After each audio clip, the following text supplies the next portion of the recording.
Hi sis! Yes sis, kahit ano pwedeng kainin kapag cheat day. Pag sa akin pero ang ginagawa ko dahil minsan nga nagigilty ako, di ba meron tayong ganun na parang nanghihinayang ka sa mga ilang araw na idinayet mo, tapos kakain ka ng maramihan, ganyan.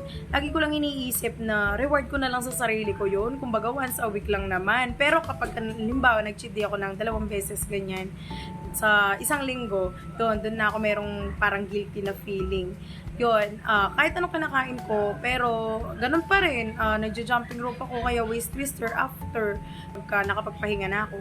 Yun, ganun lang ginagawa ko. Tapos, pag cheat day ko, iba-iba kasing klase ng cheat day eh, 'di ba? Merong cheat day yung pwede ka sumobra doon sa calorie intake mo, merong cheat day na kung dati naka-fasting ka, hindi ka muna magpa-fasting, mga ganun. Lahat naman yun nagawa ko na, kung minsan, di ba, fasting ako, ganyan, o, pinagbibigyan ko na yung sarili ko kapag gutom.